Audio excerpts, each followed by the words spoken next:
સ્વામી કહે, આખા મંદિરનું કામ એકલો કરતો હોય અને લાખો માણસને સત્સંગ કરાવતો હોય તો પણ તે મનધાર્યું કરતો હોય તો એ ન્યૂન છે. મોટા પુરુષની આજ્ઞાથી થોડોક સત્સંગ કરાવતો હોય તો એ અધિક છે. તારીખ 8 જાન્યુઆરી 2005ના રોજ સાયમ સત્સંગ સભામાં હરિકૃષ્ણ મહારાજનો 16 ચોર પૂજનનો વિશેષ કાર્યક્રમ યોજાયો હતો.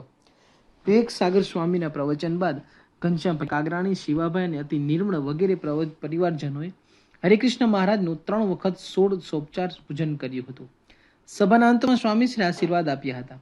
રાત્રિ ભોજન દરમિયાન અક્ષર પ્રકાશ સ્વામીએ કાર્યકરોનો પરિચય અને પ્રવૃત્તિઓનો રિપોર્ટ આપ્યો હતો. સૌ કાર્યકરોએ સ્વામીશ્રીના આશીર્વાદ પ્રાપ્ત કર્યા હતા. તારીખ 9 જાન્યુઆરી 2005ના રોજ સંધ્યા સમયે અમેરિકા સ્થિત શેર એન્ડ કેર સંસ્થાના ડોક્ટર નયનભાઈ શાહ વગેરે કાર્યવાહકો સ્વામીશ્રીના દર્શને પધાર્યા હતા. તાજેતરમાં સુનામી હોનારતમાં બીએપી સ્વામિનારાયણ સંસ્થાએ કરેલા રાહત કાર્યને તેમણે દક્ષિણ ભારતમાં પ્રત્યક્ષ નિહાળ્યું હતું. તેઓએ સ્વામીશ્રીને પ્રતિભાવ આપતા કહ્યું, આપનું કાર્ય મેં જોયું છે, મદ્રાસમાં જઈને ત્યાં પણ જોયું છે. જે રીતે સમર્પિત થઈને બધા સેવા કરે છે એ અદ્ભુત છે. એટલે આપ જે રીતે કાર્ય કરો છો એમાં અમે સહયોગ આપવા માટે આવીએ છીએ. સ્વામીશ્રીએ તેઓને આશીર્વાદ આપ્યા. રવિવારને લીધે આજે હોલ ઉપરાંત મંદિરના તમામ હોલ પણ ભરાઈ ચૂક્યા હતા. સ્વામીશ્રીની અમૃતવાણીના ધ્વનિ મુદ્રિત કેસેટ સંપુટ 9નું ઉદ્ઘાટન આદર્શ જીવન સ્વામીએ કોઠારી સ્વામીના હસ્તે કરાવ્યું. સ્વામિનારાયણ અક્ષરપીઠ તરફથી ફાઇબર ગ્લાસમાંથી બનાવેલી પુસ્તક ગ્રંથ મૂકવા માટેની ઘોડીનું ઉદ્ઘાટન પણ સ્વામીશ્રીએ કર્યું. ત્યારબાદ આશીર્વચના કરતા સ્વામીશ્રીએ સ્વામીની વાતનું નિરૂપણ કરી ભગવાનના દિવ્ય કર્તૃત્વનો અદ્ભુત મહિમા સમજાવ્યો. અંતમાં સ્વામીશ્રી 45 મિનિટ સુધી સૌને સમીપ દર્શનનો લાભ આપ્યો. રાત્રિ ભોજન સમયે કિરણભાઈ શાહ તથા અન્ય હરિભક્તોએ મહિલા પ્રતિનિધિઓ જાતે ઘસાઈને કેવું ઉત્તમ સત્સંગ કાર્ય કરે છે તેનો અહેવાલ આપ્યો. તારીખ 10મી જાન્યુઆરીએ મહિલાઓ દ્વારા ભક્તિ દિનનું આયોજન કરવામાં આવ્યું હતું. તેના ભાગરૂપે ઠાકોરજીના ધરાવવામાં આવેલ અન્નકૂટના દર્શન સ્વામીશ્રીએ કર્યા. સ્વામીશ્રીની પ્રાતઃ પૂજા દરમિયાન પંચ પર 65 ડબ્બાઓવાળી અક્ષરધામ એક્સપ્રેસ ગાડીમાં મહિલા મંડળ દ્વારા કરાયેલી વિવિધ વાનગીઓ અન્નકૂટ રૂપે મૂકવામાં આવી હતી. તેની ભાવનાઓને જયદીપ સ્વાદિયાએ પોતાનો કંઠ આપ્યો. ત્યારબાદ જાણીતા ગાયક આસ્કરણ શર્માએ મંગલાચરણ અને ધૂન ગવડાવી પોતાની કલાને પાવન કરી હતી.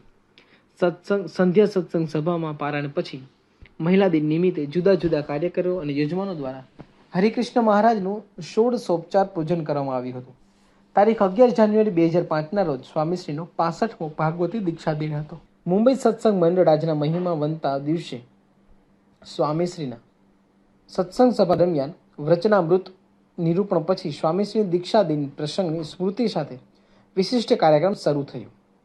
હિતેશ પાનેરાએ બાળ સ્નેહી સ્વામીશ્રી, સનત દોશીએ સ્વામીશ્રીની પરાભક્તિ, સ્નેહ પટેલે સ્વામીશ્રીની ગુરુ ભક્તિ અને વિરલ મિસ્ત્રીએ વિરલ સંત પ્રમુખ સ્વામી મહારાજ એ વિષય ઉપર છટાદાર વક્તવ્ય આપીને પ્રકાશ પાથર્યો.